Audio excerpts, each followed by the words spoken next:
नमस्ते विद्यार्थी मित्रों। कक्षा 9वीं में हिंदी में सारा सिलेबस कंप्लीट हो चुका है, तो अब बारी है पुनरावर्तन की, रिवीजन की। फिर से एक बार हम सभी चैप्टर्स को रिफर करेंगे। व्याकरण में जिस तरह से मैंने बताया था कि वर्ण विच्छेद, उपसर्ग, श्रुति सम भिन्नार्थक शब्द, पर्यायवाची विलोम शब्द, ये सब कुछ हम पढ़ चुके हैं। अनुस्वार, अनुनासिक। उसी प्रकार हमारी पाठ्य पुस्तक स्पर्श भाग 1 और संचयन भाग 1, उसमें भी हमारे जितने चैप्टर्स थे वो सब हमने कंप्लीट कर दिए। तो रिवीजन करते हैं। सबसे पहले पद्य विभाग में देखते हैं रैदास। रैदास के पद में हमने देखा कि रैदास की जो अनन्य भक्ति है वो हमारे सामने आती है कि उनको ईश्वर की जो रट लग गई है वो उनसे छूटती नहीं है। ऐसे रैदास जो ईश्वर को मानने वाले, जो मध्ययुगीन वक्त जो था, देखो रैदास के बारे में बात करें, वो इतने प्रसिद्ध, जिस तरह से हम कबीर को जानते हैं इसी तरह से रैदास भी ऐसे थे जो धार्मिक रूप से दिखावा करते हैं, ढोंग करते हैं, उन लोगों का पर्दाफाश किया है रैदास ने भी। तो रैदास कबीर के वक्त के थे। देखिए उनका जन्म 1388 और देहावसान 1518 में बनारस में ही हुआ। ऐसा माना जाता है कि बनारस में ही उनका देहांत भी हुआ। मध्ययुगीन साधक यानी कि जो मध्यकाल हिंदी साहित्य का है उसमें कई सारे भक्त कवि हो चुके, तो उसमें रैदास जो है वो भी मध्ययुगीन साधकों में विशिष्ट स्थान वो रखते हैं। रैदास कवियों की तरह रैदास भी संत कोटि के कवियों में गिने जाते हैं, और खास करके किस लिए वो उच्च कोटि के लोगों में, संत कोटि के लोगों में गिने जाते हैं, क्योंकि उन्होंने मूर्ति पूजा और तीर्थ यात्रा जैसे दिखावों में रैदास का जरा भी विश्वास नहीं था। वह व्यक्ति की आंतरिक भावनाओं और आपसी भाईचारे को ही सच्चा धर्म मानते थे। जो ब्रदरहुड है उसको ही वो सच्चा धर्म मानते थे। अगर हम भी इंसानियत है, हम इंसानों की बस्ती में इंसान की तरह रहते हैं, तो वही एक सच्चा धर्म है। तो कबीर की तरह ये मूर्ति पूजा और तीर्थ यात्रा में विश्वास नहीं करते थे और उनके खिलाफ थे। तो उनके 2 पद इस कविता में है, देखते हैं।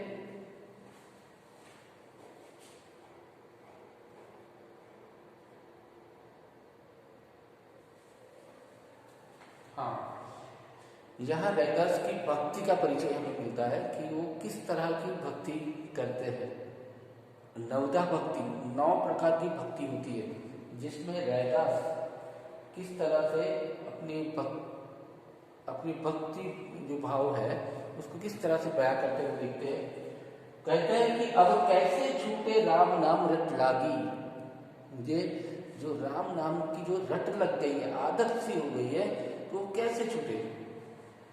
प्रभु जी अब किस तरह से रट लग गई है, किस तरह से एकाकार हो गए हैं ईश्वर से कि प्रभु जी तुम चंदन हम पानी, जाकी अंग अंग बात समानी।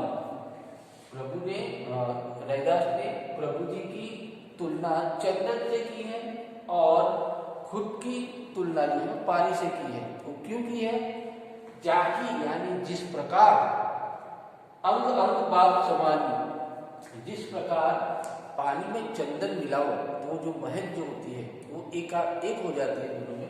तो इस तरह से ईश्वर की भक्ति का रस जो है उनके अंदर मिल गया है, उनके अंग अंग में समा गया है। तो इस प्रकार रैदास कहते हैं कि हे ईश्वर, आप जैसे चंदन और मैं पानी, और जिस तरह से चंदन को पानी में मिलाया जाता है और जो खुशबू होती है, हाँ, तो ऐसी खुशबू यानी ऐसे भक्ति का रस जो है वो रैदास के अंग अंग में बस गया है। अर्थात वो बहुत ही ज्यादा अहोभाव से वो ईश्वर की प्रार्थना करते हैं, वो अपने आप को ईश्वर से एक हो गए हैं, ऐसा मानते हैं। अब आगे, प्रभु जी तुम गर्भ बन हम मोरा, तुम गर्भ बन हम मोरा। तुम प्रभु जी तुम कौन हो? एकदम घनघोर वन हो और मैं मोर हूं, जैसे चितवन चंद चकोरा। जिस तरह से मोर जो है वो घन यानी कि बादल उसको निहारते रहते हैं, उसी तरह से जैसे चितवन चंद चकोरा, जैसे जो चातक जो है वो आकाश को देखा करता है, चांद को देखा करता है, तो उसी प्रकार मैं भी लगातार आपको ही देखा करता हूँ, आपकी ही भक्ति करता हूँ, आपकी ही पूजा करता हूँ, आपको ही याद किया करता हूँ। प्रभु जी तुम दीपक हम बाती, देखो एक दूसरे से जो अलग नहीं हो सकते दीपक और बाती, तो होता है कि जैसे तुम दीपक हो मैं बाती हूँ। जाकी ज्योति बड़े दिन रात, हम दोनों एक है और हमारी ज्योति अखंड है, वो दिन रात ज्योति जो है वो जलती रहती है भक्ति भाव की। प्रभु जी तुम मोती हम धागा, मोती जो होता है उसमें धागा पिरोना होता है, तो ईश्वर को कहा है कि आप मोती हैं और मैं धागा हूं, यानी दोनों अलग हो ही नहीं सकते और दोनों साथ है तो उसका एक महत्व है। जैसे सोने ही मिलन सुहागा, हम इस तरह से एक हो गए हैं कि जैसे सोने में सुगंध मिल गई हो। प्रभु जी तुम स्वामी हम दासा, ऐसे भक्ति करे रहे दासा। यह दास भक्ति जो नवधा भक्ति होती है, 9 प्रकार की भक्ति, उसमें ये दास्य भक्ति है जहाँ ईश्वर को हमारा स्वामी मानते हैं और हम उनके दास यानी नौकर मानते हैं। तो रैदास जो है वो ईश्वर से ये कहते हैं कि आप मेरे स्वामी हैं, मेरे मालिक हैं और मैं आपका नौकर हूँ। उसका भावार्थ जो यहाँ दिया गया है वो आप देखें।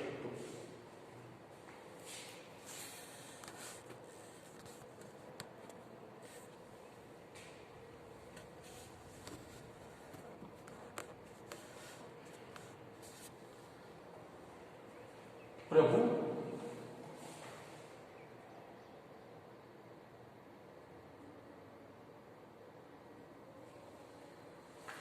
कहते हैं कि प्रभु हमारे मन में जो आपके नाम की रट लग गई है वह कैसे छूट सकती है।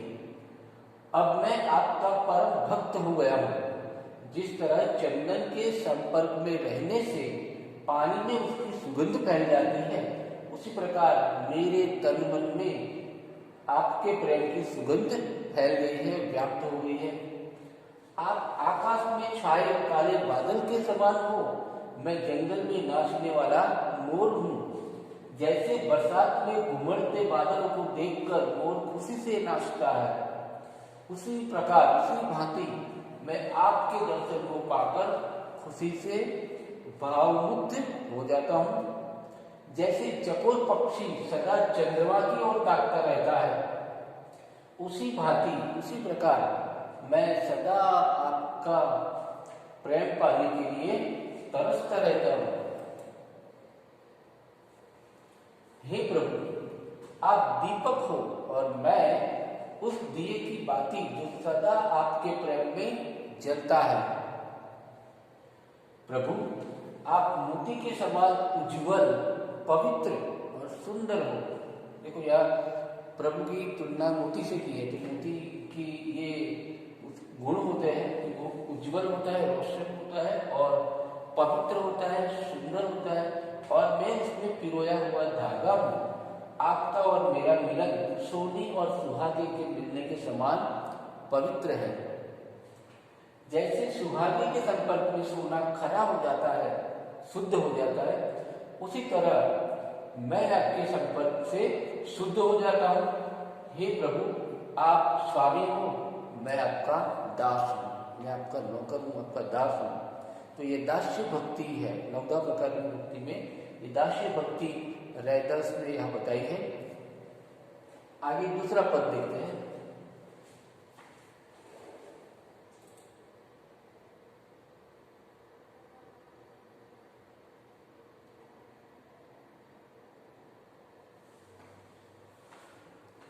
लाल, लाल यानी ईश्वर को यहाँ गया।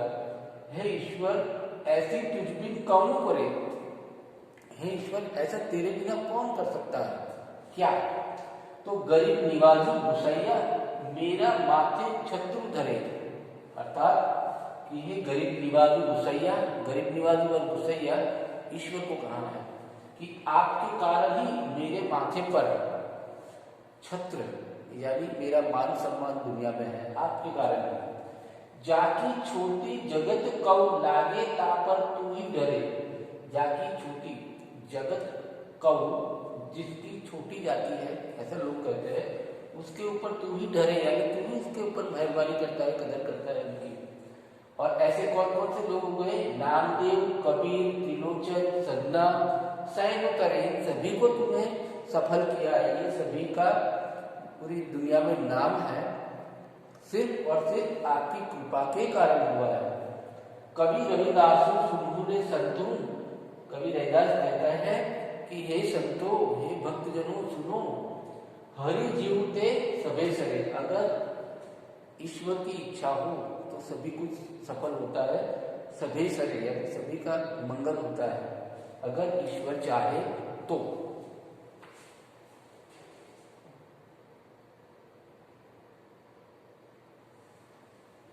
बताया है कि हे प्रभु, आपके बिना कौन कृपालु है, आपके बिना ऐसे कौन कर सकता है। आप गरीब तथा दिन दुखियों पर दया करने वाले, गरीब निवाजी यानी दिन दुखियों पर दया करने वाले हैं। आप ही ऐसे परम कृपालु हैं जो मुझ जैसे अछूत और नीच के माथे पर राजाओं जैसा छत्र रख दिया है, इतना मान सम्मान दिया है। आपने मुझे राजाओं जैसा सम्मान प्रदान किया। मैं अभागा हूं, पर मुझ पर आपकी असीम कृपा है। आप मुझ पर द्रवित हो गए यानी आपने मेरे पर मेहरबानी की। हे स्वामी, आपने मुझ जैसे नीच प्राणी को इतना उच्च सम्मान प्रदान किया। आपकी दया से नामदेव, कबीर जैसे जुलाहे जो कपड़ों का धंधा करते हैं वो, ऐसे नामदेव कबीर जैसे जुलाहे, त्रिलोचन जैसे सामान्य और सदना जैसे कसाई और सैन जैसे नाई संसार से तर हो गए यानी संसार में वो अच्छी तरह से अपना जीवन यापन कर गए, अच्छे से वो जी गए। उन्हें ज्ञान प्राप्त हो गया है, जो ईश्वर का ज्ञान होता है, जो अनंत ज्ञान जो होता है ईश्वर का, वो उन्हें प्राप्त हो गया है। अंतिम पंक्ति में रविदास कहते हैं कि हे संतों सुनो, हरि जी सब कुछ करने में समर्थ है, वे कुछ भी करने में सक्षम है। आइए आगे देखते हैं।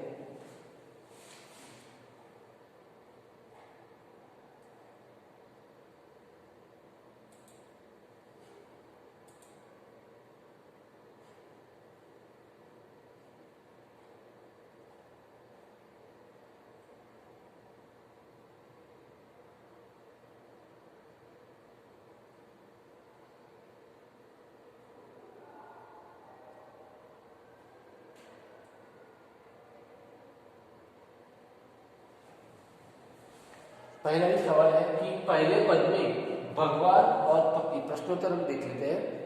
तो पहला सवाल है उसमें पहले पद में भगवान और भक्त की जिन जिन चीजों से तुलना की गई है उनका उल्लेख कीजिए।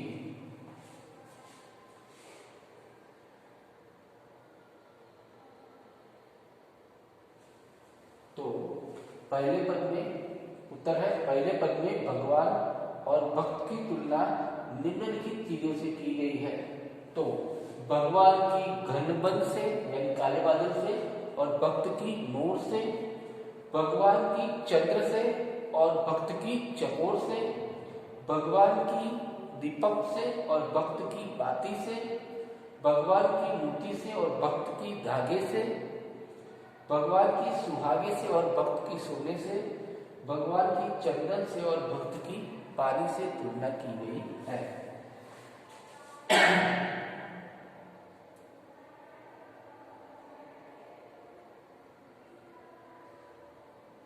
अब आगे है कि गरीब निवाजी किसे कहा गया है। तो उसका उत्तर है कि गरीब निवाजी का अर्थ है गरीबों पर दया करने वाला। कवि ने भगवान को गरीब निवाजी कहा है क्योंकि ईश्वर ही गरीबों का उद्धार करते हैं, सम्मान दिलाते हैं, सबके कष्ट हरते हैं, दूर करते हैं और गौसागर से पार उतारते हैं। ये कौन सा सवाल है देखिए।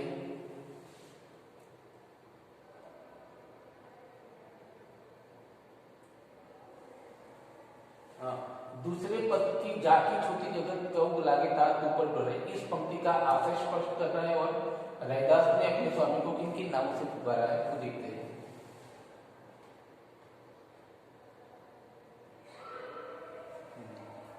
जाकी छोटी जगत कौ लागे का अर्थ है जिसको छूते संसार के लोगों को गलती लगती है, और तापर तू ही डरे का अर्थ है उन पर तू ही दया करता है। पूरी पंक्ति का अर्थ है गरीब और निम्न वर्ग के लोगों को समाज सम्मान नहीं देता, उनसे दूर रहता है, उनको अछूत मानता है, परंतु ईश्वर कोई भेदभाव न करके उनके ऊपर दया करते हैं, उनकी मदद करते हैं, उनकी पीड़ा को दूर करते हैं। और फिर आगे एक सवाल था कि रैदास ने अपने ईश्वर के कौन कौन से नाम से बुलाया है। तो रैदास ने अपने स्वामी को गुस्सैया, गरीब निवास, लाला, प्रभु आदि नाम से पुकारा है। तो दोस्तों आज हमने देखा रैदास के बारे में, उनके 2 पद देखे और उनकी दास्य भक्ति को हमने देखा और प्रश्नोत्तर की भी चर्चा की। तो आपसे उम्मीद है कि आप भी पढ़िए और मेहनत कीजिए, अच्छे नंबर से पास हो। धन्यवाद।